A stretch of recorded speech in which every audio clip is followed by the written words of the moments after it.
sair lá nesta manhã para que eu e vocês estivessem imbuídos. E não percam o mover do momento que a igreja está vivendo, né? É o arranque para a gente passar agora o outono, enfrentar o inverno e continuar crescendo. Tem chegado famílias para a igreja, amém, irmãos? Amém. De Renata, né? Pastor Udemir, né? Eu já vou falando assim para tomar posse, irmãos, que eu falo daqui da frente, eu amarro todo mundo, né? E outros que não puderam estar aqui hoje. Então a igreja está vivendo um momento bom, um momento positivo, um momento de crescimento. E o crente precisa crescer. Ovelha tem que produzir ovelha, né? Divulga a igreja, fala da igreja, cresçamos todos juntos. Nós estamos falando nessa série de mensagens sobre a esperança que você precisa ter.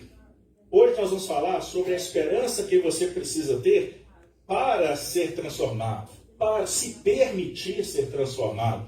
Porque o Espírito Santo habita em nós para ir nos transformando segundo o seu propósito.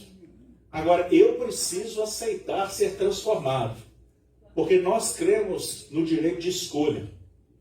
Nós cremos no livre-arbítrio. Nós cremos que nós podemos dizer não para Deus, mas nós não podemos, não devemos. Ele nos deu essa liberdade, mas nós precisamos nos permitir ser transformados pelo poder do Espírito Santo. A começar em mim. Lembra aquela musiquinha? A começar em mim? Todos nós precisamos passar por esse processo. É um processo de filtragem, é um processo de purificação, é um processo de transformação. Nós estamos falando de transformação desde 2 semanas atrás.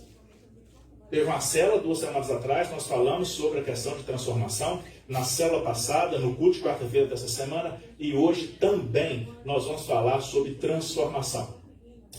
Falar sobre transformação quer dizer que o texto bíblico vai confrontar você. Não é o pastor que está te confrontando, é o texto bíblico. Na tela nós temos aí um texto de Mateus 7, 21, 22 e 23, que diz assim: nem todos os que me chamam Senhor, Senhor, entrarão no reino dos céus. Pausa para pensar. Mas apenas aqueles que de fato, olha a expressão, de fato, fazem a vontade de meu Pai. Então, nem todo mundo vai entrar no reino dos céus, só quem faz a vontade do Pai. Responda para você mesmo a seguinte pergunta: você tem feito a vontade do Pai ou tem feito mais a sua vontade? Isso é sério, irmãos, que o texto bíblico está falando. Sabe por que eu quis o texto bíblico na tela? Para você não pensar que o pastor Danilo está falando. Essas são palavras do Senhor Jesus Cristo. Próximo versículo, por favor, 22. Tem que fazer a vontade do Pai. No dia do juízo, muitos dirão: Senhor, Senhor, não profetizamos em teu nome, não expulsamos demônios em teu nome e realizamos muitos milagres em teu nome. Então, quem expulsa o demônio, quem profetiza, quem é crente, é gente de igreja, é gente que está dentro da igreja. Próximo versículo, por favor. E Jesus termina com essa sentença: eu, porém, responderei: nunca os conheci. Afastem-se de mim, vocês que desobedecem à lei. Palavra dura, não é palavra do pastor, é palavra do Senhor Jesus Cristo.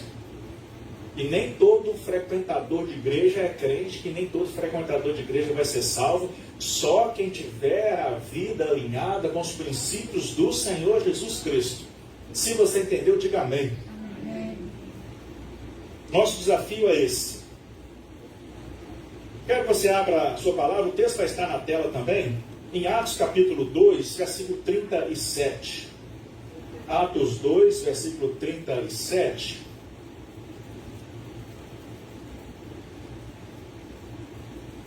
Eu vou ler o texto que está aí na tela com você, porque assim a gente fica todo mundo com a mesma tradução, né? A gente fica todo mundo no mesmo lugar. E nós vamos ler então do 37, eu ia até o 43, mas eu acho que eu vou parar um pouco antes. Vamos fazer o 37 e o 38, você pode ler o resto em casa, por favor, leia o resto em casa, leia o que vem antes, leia o que vem depois, para você ter certeza de que eu estou pregando a palavra de Deus. Na escola da Bíblia hoje, que o lugar bom para a gente aprender, não é? O irmão Walter salientou, reforçou que a Bíblia é a nossa única regra de fé e ordem. Ou seja, nós não usamos livro de nenhum outro autor para completar a Bíblia. A Bíblia, ela é a palavra de Deus. Ela é absoluta, é a verdade absoluta. Então mantenha sua Bíblia aberta e confira comigo aí. Nós vamos ver 2 versículos então. As palavras partiram o coração dos que ouviam. E eles perguntaram, Pedro e aos outros apóstolos, irmãos, o que devemos fazer? Próximo versículo, por favor. Pedro respondeu, vocês devem se arrepender para o perdão de seus pecados, e cada um deve ser batizado em nome do Senhor Jesus Cristo. Então, você receberá a dádiva do Espírito Santo, o presente do Espírito Santo. Então, esse texto está na nova versão transformadora, é uma linguagem fácil para você entender. E na versão Almeida Revista Corrigida, a gente encontra uma palavra, o texto nos vai dizer o seguinte, ouvindo eles isto, compungiram-se em seu coração e perguntaram a Pedro e aos demais irmãos, que faremos? Vamos orar. Santo Deus e amado Pai, obrigado pela tua presença, bondade, misericórdia, amor, obrigado pelas respostas às orações, obrigado porque a igreja pertence ao Senhor, ela é do Senhor e o Senhor usa cada um de nós para o crescimento, o fortalecimento da tua obra na face da terra. Muitas pessoas estão morrendo sem conhecer o Senhor Jesus Cristo. Que nós sejamos mais audaciosos. E que o teu Espírito Santo fale aos nossos corações. Porque a mudança que nós queremos ver lá fora no mundo, ela começa dentro da igreja, começa dentro de cada um de nós. Fala conosco no nome do Senhor Jesus. Amém. Irmãos, resumindo a função pastoral, a missão pastoral, a obra do ministério pastoral é conduzir pessoas a Cristo. O pastor de ovelhas, ele vai sempre à frente do rebanho e as ovelhas vão seguindo. Então ele precisa apontar o caminho, apontar a direção. Então o objetivo de todo pastor é conduzir o rebanho a Deus. E a gente precisa conduzir o rebanho com sabedoria. E as ovelhas da igreja precisam também ter sabedoria em entender aquilo que vai lhes fazer permanecer nesse caminho. A porta que leva ao céu, ela é estreita. Isso quer dizer que a caminhada é difícil. Isso quer dizer que teremos que fazer sacrifícios. E a gente precisa filtrar a nossa vida pelo que a Bíblia fala. Quem aqui leu a Bíblia? Não precisa manifestar para mim não. Quem aqui leu a Bíblia todos os dias da semana? Pergunta com a resposta para você.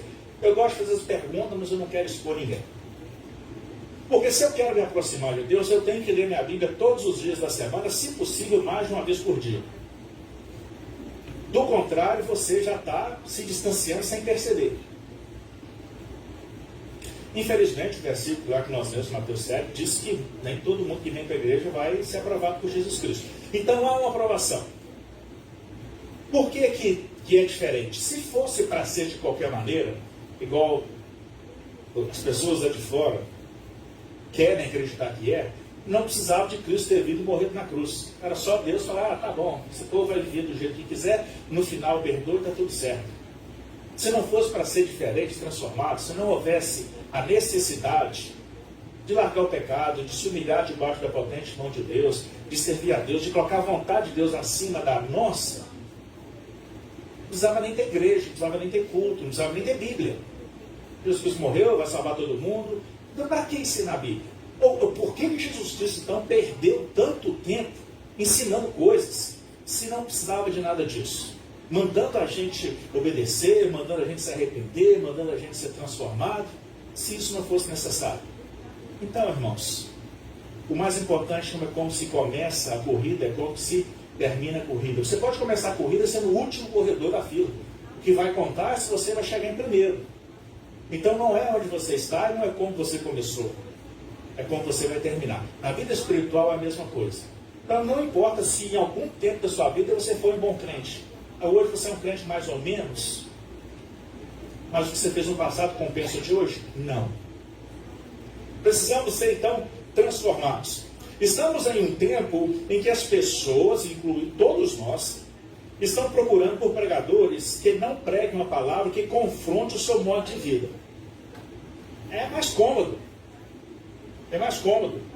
Porque ser confrontado ninguém gosta, ninguém quer. Então as pessoas estão aí nessa busca por pregadores que vão pregar aquilo que elas querem ouvir. Ou seja, não precisa de mudança de vida, não precisa de transformação de vida. O versículo 37 mostra que essas pessoas se afligiram quando tomaram consciência da verdade. Elas tomaram consciência de quem eram, elas tomaram consciência da mudança que precisava ter e elas buscaram essa mudança. O primeiro fato é entender que nós somos pecadores e nós temos um problema. Achar que o nosso pecado é pouco. Achar que o nosso pecado é pequeno, que nós não matamos, nós não roubamos, né? Aí a gente acha, não, nosso pecado não tem tamanho de pecado. Pecado é pecado. Tiveram medo da condenação de Deus, temeram a Deus, reconheceram a autoridade daquele Cristo que estava sendo pregado pelos discípulos e ficaram gratos pelo presente que lhes foram oferecido. E decidiram se transformar. A pergunta foi: o que faremos, irmãos? Então aquelas pessoas que estavam ali, e eram pessoas de várias regiões, até regiões que falavam outro idioma, que não o idioma local, um pouco atrás a gente vai ver que os apóstolos pregaram e cada um os ouviu na sua própria língua. Então, chega em Boston e tem uma mistura de gente de todo lado. Pô, Mauro também tem, né? É brasileiro, é hispano, é chinês, é coreano, é russo, é um tanto de gente. Né? Semana passada eu conheci uma senhora aqui que ela é da Armênia. Né? Então, assim, tem gente de todo lado. Aí chega um pregador pregando e cada um vai ouvir no seu idioma. Eu ouço no português, o americano ouve no inglês, o russo ouve em russo e assim por diante. Aconteceu isso lá. E cada um deles tomaram essa consciência de que precisava de uma mudança.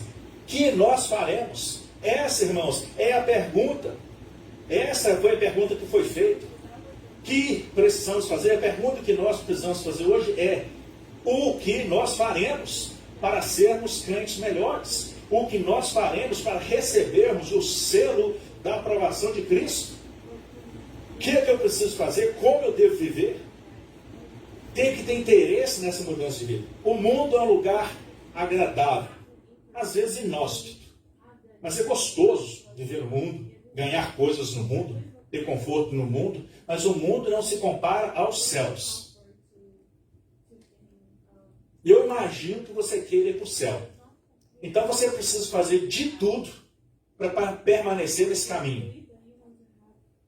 A Bíblia fala, Romanos 8:1, que não há condenação para os que estão em Cristo Jesus. Mas é claro em dizer, não há condenação para os que estão em Cristo Jesus. Estar em Cristo Jesus é estar vivendo uma vida fora do pecado. O pecado vai acontecer de forma acidental, você não vai ficar lá. Adiante nós vamos ver um pouco mais sobre isso. Então eles decidiram abandonar o pecado. Tem muito crente hoje que nem reconhece o pecado que tem. Por quê? Acha que o pecado é matar, roubar, é adulterar, né? Essas coisas. Esquece que tem outras formas de pecado. Falta conhecimento para entender que a gente peca muito mais com os nossos sentimentos, com os nossos pensamentos, nosso egoísmo, porque a gente vive no tempo do individualismo, onde o ser humano é adorado. Muitas canções que se cantam em igreja não estão adorando a Deus, elas estão exaltando a pessoa do crente. E a gente tem que passar na peneira para tomar cuidado com aquilo que nós estamos cantando. Porque Deus é mais importante. É fácil falar que tu cresças, que eu diminua, mas botar isso na prática, dizer, Deus, que seja feita a tua vontade, não a minha, falar é lindo, é fácil, é esperado, mas na prática é outra história, irmãos. Na prática é outra história. Só que Deus espera é na prática, não é na fala. Lembra de Isaías escreveu, Deus falando que esse povo louva-me com seus lábios, mas o seu coração está longe de mim? Precisamos ter cuidado. A característica principal do Evangelho é a transformação. Se não houver uma transformação, não vai haver mudança. Se não houver transformação, não há conversão. Falar de Deus é fácil. Carregar a Bíblia é fácil. Parecer crente é fácil. Mas se não houver mudança de caráter, não houver mudança de vida, não houver mudança de posicionamento em questão de humildade diante de Deus, se não houver conversão verdadeira, se nada disso acontecer, também não haverá salvação. Pausa para você pensar. Se não houver uma transformação verdadeira, irmãos, humilhados debaixo da potente mão de Deus, a gente conhece o texto, mas quando chega na hora de se humilhar diante de Deus, a gente não faz. Porque a chicotada não vem na hora, a correção não vem na hora. Então a gente vai vivendo assim. Arrependei-vos é a mensagem de ordem. Pecamos, acumulamos pecados, vamos lá pedindo perdão para Deus, mas não há o arrependimento. A gente pede perdão de uma forma mecânica, porque a gente sabe que tem que pedir perdão. Mas o arrependimento que vai nos levar à mudança. Reconheçam os seus pecados. A maior parte dos seus pecados não é exposta para a sociedade, é só em você. Abandone seus erros. Deixem de lado suas vaidades, sua soberba, sua autossuficiência, seu egoísmo. Autossuficiência, mas é um problema. E com a nossa fala, a gente fala que não, mas as nossas atitudes, a gente demonstra que sim. Nos achamos autossuficientes diante de Deus.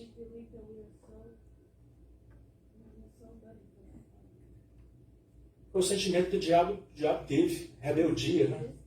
Eu também posso ser assim. Eu também posso ser desse jeito. Eu também posso mandar isso tudo aqui.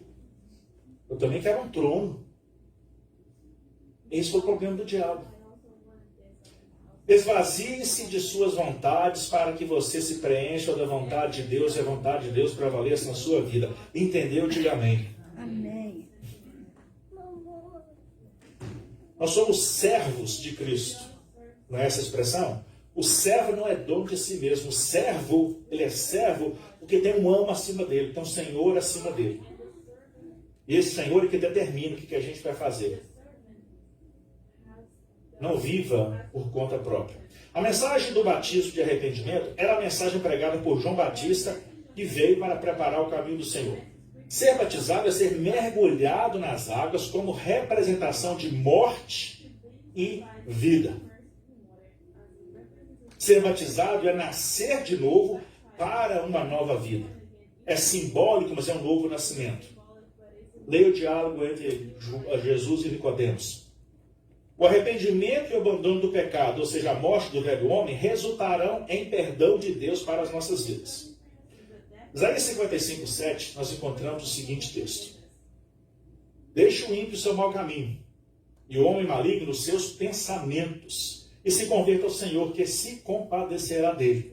Torne para nosso Deus, porque é grandioso em perdoar, mas abandone o pecado, deixe o pecado para lá. Sem santificação ninguém verá Deus. Hebreus 12:14. Segui a paz com todos. E a santificação, sem a qual ninguém verá o Senhor. Santificação é limpeza, é pureza. O Espírito Santo não vai habitar em uma casa suja. Então, eu preciso ser honesto comigo mesmo. Fazer uma profunda, olhar internamente, achar os meus erros e apresentar isso ao Senhor, porque o que Deus espera é isso, que a gente mude de vida. E Ele é tão bondoso, Ele enviou Jesus Cristo. E se a gente pecar, tem uma válvula de escape, tem um perdão. O que a gente não pode ver é morar no pecado, se apaixonar pelo pecado, querer ficar com o pecado. Nós precisamos ser transformados e abandonar o pecado. Tem pecado que é mais fácil, tem pecado que é mais difícil. Mas você vai ter que se empenhar. O Espírito Santo te dá tudo que você precisa para resistir ao pecado. Você pode estar até acostumado em frequentar uma igreja, ser acostumado com os ritos de uma igreja. Você pode até se emocionar com as músicas cantadas aqui. Aliás, irmãos, música foi uma coisa feita para mexer com a alma, né? Lembra de que Saul, o rei Saul tinha umas crises, mas Davi tocava a harpa, acalmava o coração dele? As músicas são feitas para isso. As músicas nos emocionam. Aliás, abrindo parênteses aqui, tem gente que emociona, até chora ouvindo sofrência, não tem? Quem já chorou ouvindo sofrência? Brincadeira, não responde não. A gente se emociona até com sofrência, irmãos. Então não é porque a música me emocionou que eu estou colado com Deus. Não, escuta isso. A gente se emociona com a novela da Rede Globo. Sei que você já chorou ouvindo novela. A gente se emociona com o filme da Netflix. Ai, tadinho, tão bonitinho, coitadinho. A gente se emociona com o bombeiro salvando um gatinho que estava preso numa árvore. Nossa, que emocionante, que bom que o gato foi salvo. A gente se emociona com aquele famoso que você nunca viu, mas conhece pelas redes sociais, pela televisão, que morreu com 120, 130 anos. A gente se emociona. Gente, viver uma idade dessa, né? Ninguém está chegando, ninguém chegou lá, né? Nas últimas décadas. Porque a mídia trabalha isso. Para te emocionar, para te tocar. Porque tudo aquilo em você que você coloca junto, toda a informação em você que você coloca junto com o sentimento, ela vai perdurar. A psicologia ensina isso. Não confie nas suas emoções. Elas não irão salvar, mas elas irão te enganar. Enganoso é o coração. Onde ficam as nossas emoções, os nossos sentimentos? Então, cuidado se você se emociona com as músicas. Os frutos da sua vida vão determinar, vão mostrar quem você realmente é. Se não houver limpeza, purificação, abandono do pecado, se os interesses de Cristo não forem maiores do que os seus, não haverá salvação. Busque em primeiro lugar o reino de Deus. Se as coisas de Deus não tiverem prioridade na sua vida, se cuidar da igreja de Cristo, se cuidar do povo de Cristo, se cuidar do evangelho de Cristo, do reino de Cristo na terra, não for sua prioridade, cuidado. Você pode ouvir aquela frase que Jesus falou lá em Mateus 7. O segundo ponto desse versículo é: recebereis o Espírito Santo. O arrependimento e a mudança de vida precedem a vinda do Espírito Santo. Ele vai te tocar, vai te mostrar que você está errado, mas a permanência dele vai depender do seu comportamento. Ele chega e muda tudo na mesma hora. Ele expulsa as vaidades, o orgulho, a vontade própria. E instala em nossos corações a vontade do Pai para o reino do Pai. Romanos 11:36 nos diz assim: porque dele, e por ele, e para ele são todas as coisas. Glória, pois, a ele eternamente. Amém. Tudo é para Deus, irmãos. De novo, é fácil falar, difícil é praticar. Mas o que Deus espera não é que a gente fale, que a gente pratique. Quantos de nós podemos sinceramente fazer essa afirmação? Porque dele e por ele são todas as coisas da minha vida. As minhas vontades, os meus desejos, eu abrir mão dos meus sonhos, eu vou abrir mão dos meus sonhos por causa de Deus. Glória só para ele. Infelizmente, as igrejas hoje estão cheias de pessoas querendo glórias para si. Irmãos, cuidado com isso. Usando a igreja como escada social para a autopromoção. Cuidado com isso. Cuidado. Cuidado com as coisas do reino de Deus. Cuidado com o projeto de Deus. Cuidado com o seu relacionamento com Deus. Porque dele, por ele e para ele são todas as coisas. Assim nós devemos viver. Assim deve ser a nossa vida. Priorizando as coisas do Senhor. João Batista começou a sua pregação dizendo: arrependei-vos e crede, pois é chegado o reino dos céus. E aí eles eram por ele batizados. Há que ter uma transformação. A transformação acontece na conversão. E ela precisa ser evolutiva, ela precisa ser progressiva. Porque você vai aumentando essa intimidade com Deus. Você vai purificando o seu coração. Hoje, no dia da ceia do Senhor, de refletir sobre o sacrifício de Cristo na cruz, eu quis salientar a necessidade de transformação que nós passamos. Porque se eu tiver que prestar conta pela sua vida, se eu tiver que prestar conta porque você não foi incluído na lista dos salvos, eu vou poder dizer, eu ensinei, eu falei que tinha que abandonar o pecado, eu falei que tinha que ser transformado. Agora você precisa pegar essa palavra, mergulhar na palavra e permitir que a palavra te transforme. Não é o pastor Danilo que está falando, é o texto bíblico que está dizendo. Então nós precisamos dessa mudança.